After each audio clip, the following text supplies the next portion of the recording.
उत्कर्ष पत्रिका देख रहे हैं आप। मैं हूं वैभव सिंह। इस समय मैं मौजूद हूं राजघाट पुरानी चुनरी में। हमारे साथ है कुछ स्थानीय कलाकार।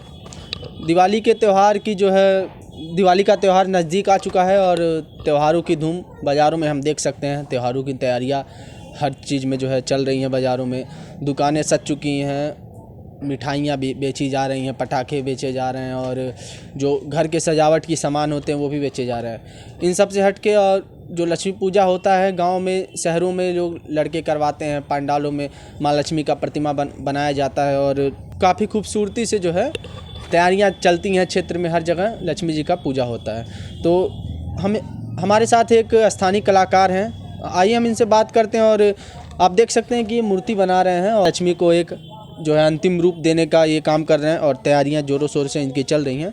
इनसे हम बात करेंगे और जानेंगे कि क्या कुछ उत्साह है दिवाली के त्यौहार को लेके और लक्ष्मी पूजा को लेकर जो मूर्तिकारी है उसमें क्या प्रभाव है, क्या कुछ उत्साह है, क्या कुछ तैयारियां हैं। क्या नाम है सर आपका? आनंद कुमार निषाद। कहाँ के रहने वाले हैं? हमारा यही मकान है, यहीं पे यहीं के निवासी हैं। ये बताइए कब से ये मूर्तिकारी का काम करते हैं? अरे 20-22 साल हो गया।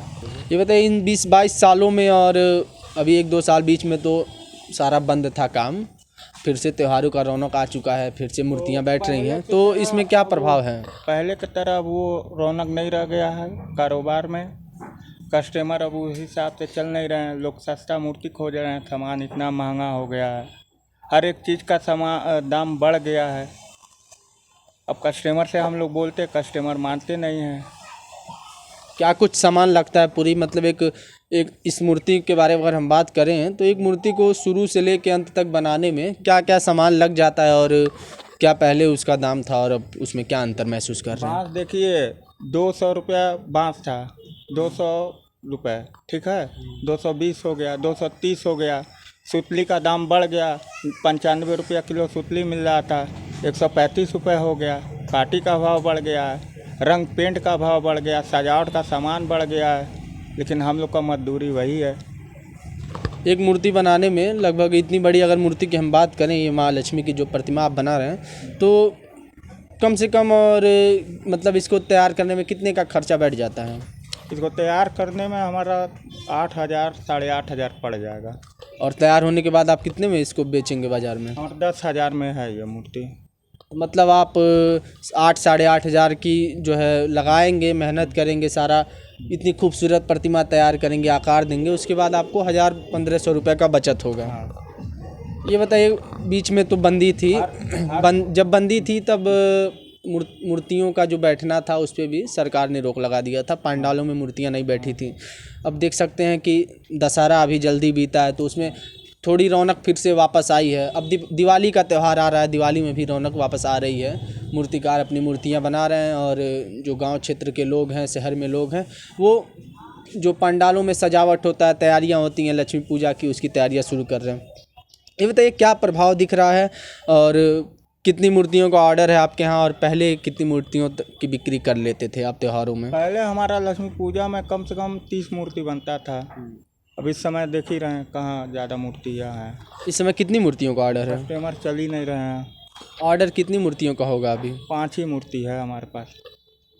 5 मूर्ति है तो 5 मूर्ति में कितना बच जाएगा आपका? कहाँ कितना बचेगा, वही 20-22 हज़ार रुपये।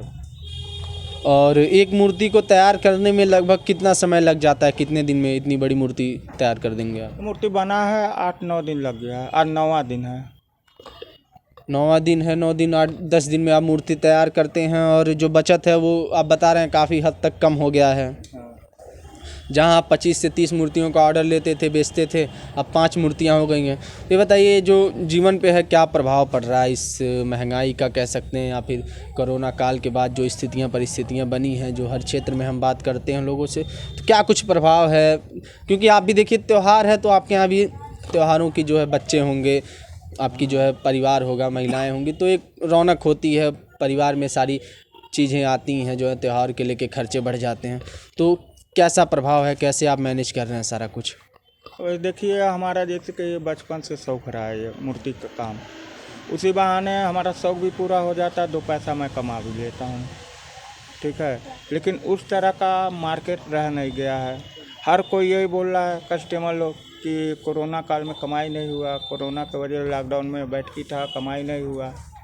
लेकिन हम लोग जिससे सामान खरीद के ला रहे हैं, अगर उससे हम लोग कहें कि हम लोग भी परेशान थे, कोरोना काल में बैठे हुए थे, लॉकडाउन में कमाई नहीं हुआ, तो हमको सामान देगा अगला? नहीं देगा। ये बताइए, मूर्ति के अलावा, क्योंकि मूर्तियों का जो काम है और त्योहारों का जो सीज़न है, तो खासकर देखा जाए तो दशहरा में और दिवाली में दो ही एक त्यौहार हैं जहाँ पे मूर्तियाँ बनती हैं। माँ दुर्गा की प्रतिमा दशहरा में बनाई जाती है और माँ लक्ष्मी माँ और भगवान गणेश की का और सरस्वती माता की जो प्रतिमा है वो दिवाली के दिनों में बनाई जाती है और दिवाली से पहले उसको स्थापित करते हैं लोग पंडाल में और पूजा अर्चना करते हैं। तो ये दो त्यौहार तो हो गए। फिर अन्य दिनों में आप क्या काम करते हैं? अन्य दिनों में आपका रोजगार कैसे चलता है? हम कलर कंपनी में रहते हैं, घस कटरा, श्री सत्यनारायण कलर कंपनी। और त्योहारों के समय वहाँ काम नहीं करते हैं, सिर्फ मूर्तिकारी? हमको छुट्टी मिल जाता, फिर छठ पूजा बाद चल जाते हैं। ये बताइए, क्या कुछ अलग महसूस कर रहे हैं क्या? क्योंकि मैंने ये सवाल आपसे पूछा कि आपका भी परिवार होगा, आपके भी बच्चे होंगे, एक डिमांड करते होंगे कि त्यौहार है, हमें ये नए कपड़े चाहिए, ये सामान चाहिए, कुछ भी। तो जब आय का जो साधन है वो कम से कम हम आधे से ज़्यादा क्या कहें, काफ़ी अधिक मात्रा में वो कम हो चुका है। जहाँ 30 मूर्ति आप बेचते थे, आप बता रहे हैं 5 मूर्ति बिक रही हैं। तो आपका जो स्थिति है, परिवार है, जो आपका शौक़ है त्यौहार को लेके, उस पर क्या प्रभाव है? कुछ असर पड़ रहा है कि नहीं? बहुत ही असर पड़ रहा है, बहुत असर पड़ रहा है। अब समझ लीजिए कि आर्डर, अब हम सोचे कि दीपावली में भी भाई 2 पैसा कमाई हो जाए, इसलिए बनाए, नहीं तो मन नहीं कर रहा था लक्ष्मी जी बनाने का।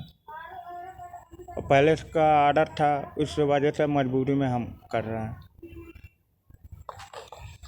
देखिए, बता रहे हैं कि इनकी इच्छा रही है, ये अन्य काम भी साल भर करते हैं, लेकिन इनके बचपन से जो है इनको एक मूर्तिकारी का शौक़ रहा है, इनको बड़ा अच्छा लगता है। तो ये अपने काम को छोड़कर त्योहारों के समय में मूर्तिकारी करते हैं। हमने आपको दिखाया, इनसे हम बात भी किए हैं और इन्होंने अपनी परेशानियों को भी हमसे साझा किया कि सर, जो 25 से 30 मूर्तियाँ हम बेचा करते थे उसकी संख्या घटकर अब 5 हो चुकी है।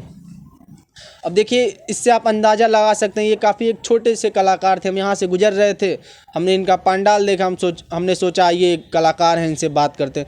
क्योंकि देखिए, बाहरी जो कलाकार हैं जो बंगाल से आते हैं और दूर दूर से आते हैं, ऑर्डर जो है सैलरी बेस पे और काफ़ी अधिक मात्रा में पैसे लेकर काम करते हैं और बड़ी बड़ी जो है ऑर्डर वो लेते हैं। उनसे बात करना तो ठीक है, एक अलग हो जाता है, उनकी कमाई तो हो ही जाती है। लेकिन एक दिलचस्प ये हो जाता है कि जो स्थानीय कलाकार हैं, गोरखपुर शहर के ही कलाकार हैं, गांव में रहने वाले कलाकार हैं, तो ऐसे ही एक कलाकार थे। हम रास्ते से गुजर रहे थे, हमने सोचा इनसे बात करते हैं और जानते हैं। तो आपने देखा कि उन्होंने बताया कि जो आय का साधन है, जो है महंगाई का जो प्रभाव है, वो आस्था पर भी कहीं न कहीं पड़ रहा है। जहाँ 25 मूर्ति 30 मूर्ति बेचते थे, वहाँ 5 मूर्ति बेची जा रही है।